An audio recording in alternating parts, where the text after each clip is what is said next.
Intinya kata kuncinya satu, innama bu'itsu liutammima makarimal akhlak. Mengapa Islam bicara politik?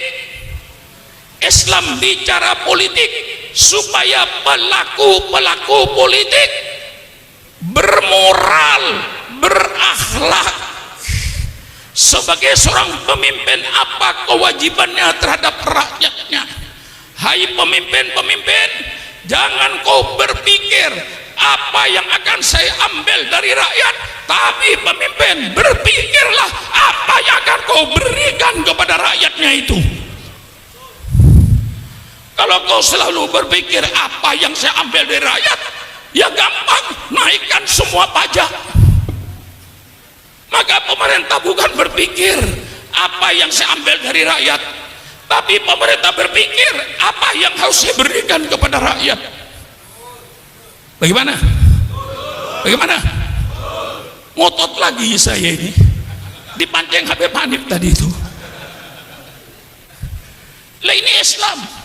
Siapa bilang Islam tidak bicara politik?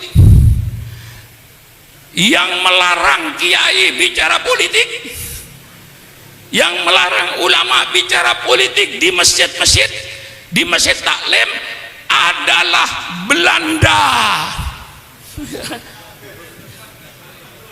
Sekali lagi, yang melarang kiai bicara politik, bicara soal negara, itu Belanda.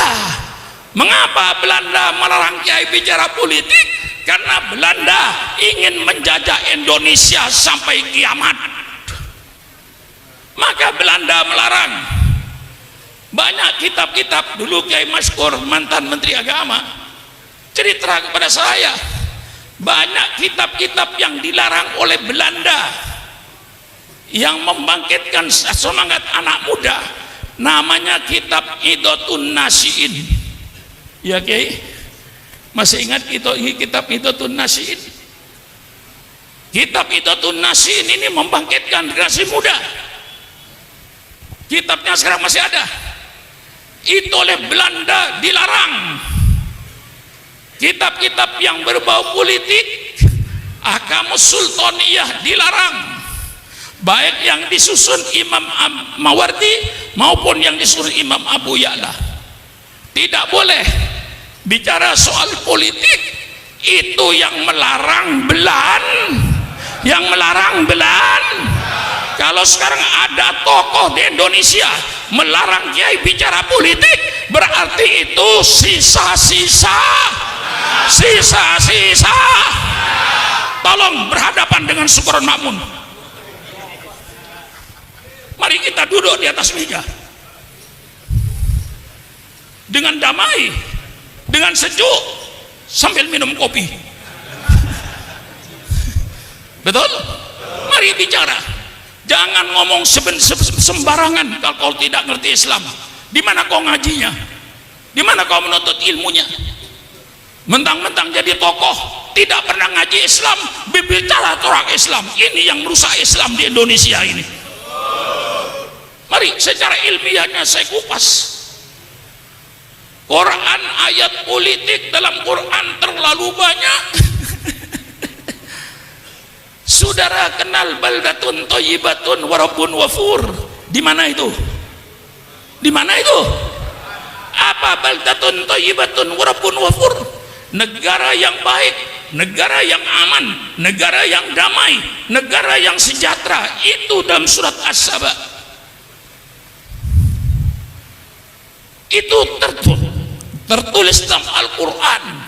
Masih banyak ayat-ayat yang berbicara soal negara. Banyak. Saya kasih sebagian saja. Lau anna ahlal qura amanu wattaqau la fatahna alaihim barakatim minas sami walakin dzakadzabu fa'udnahum bima kanu yaksibun. Ini ayat bicara politik negara. Seandainya penduduk negeri ini beriman dan bertakwa kepada Allah, pasti kata Allah, saya bukakan keberkahan dari langit, hujan turun berkah, bukan angin puting beliung. hujan turun berkah, bukan banjir bandang. Hujan yang membawa keberkahan. Kami buka keberkahan dari bumi, buah-buahannya tumbuh, padinya tumbuh, jagungnya tumbuh yang subur, makmur. Lau anna ahlal qura amanu wattaqau. Ini ayat menyebut suatu negara. Wa daraballahu mathalan qaryatan kanat aminatan mutmainnah ya'tiha rizquha rawadan min kulli makan fakafarat bi an'amillah fa'adaqallahu libasal ju'i wal khawfi bima kanu yasnaun. Ini ayat politik. Allah memberikan satu contoh negara yang aman, negara yang tentram. Mengapa aman tentram? Karena keadilan. Allah datangkan rezekinya yang berlimpah ruah dari segala penjuru. Negara ini yang menjadi cita-cita setiap manusia. Negara seperti di Quran ini yang diharapkan oleh semua manusia. Tapi apa yang terjadi? Fakafarat bi an'amillah. Mereka lalu ingkar kepada nikmat Allah. Allah tukar fa'adaqahul libasal ju'i wal khawfi bima kanu yasnaun. Allah tukar rezeki yang berlimpah dengan kelaparan.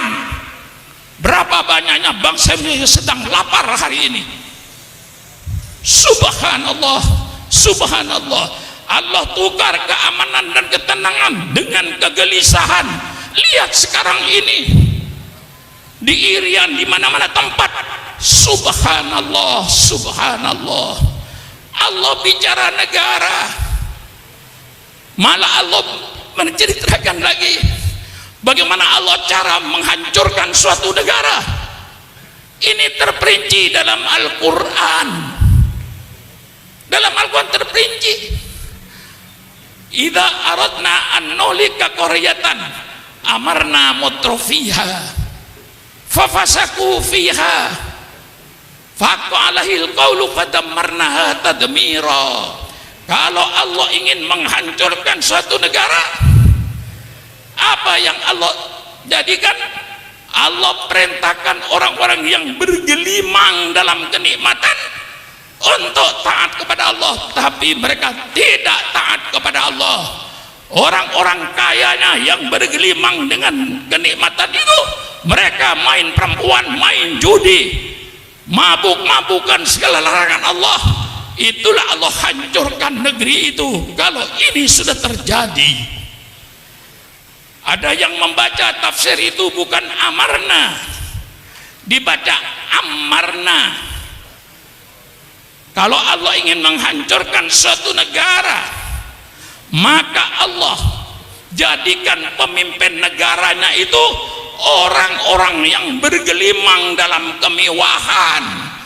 Karena mereka sudah bergelimang dalam kemewahan, dengan makan duit rakyat, dia lupa kepada rakyatnya. Dia kerjakan kedoliman, dia kerjakan ketidakadilan. Disitulah Allah hancurkan negeri itu. Bagaimana? Ini nyumbang atau mendoskan Habib ada saya ini. Ya karena saya orang tua, maka diletakkan belakang itu benar itu. Persilakan Kiai bicara, segala macam bicara bebas. Syukur Mamun suruh terakhir mesti nyambung. Kayak asli pidato, saya belakangan nyambung. Setiap Kiai pidato, saya belakangan nyambung. Tinggal nerusin aja. Maklum umurnya 81 tahun.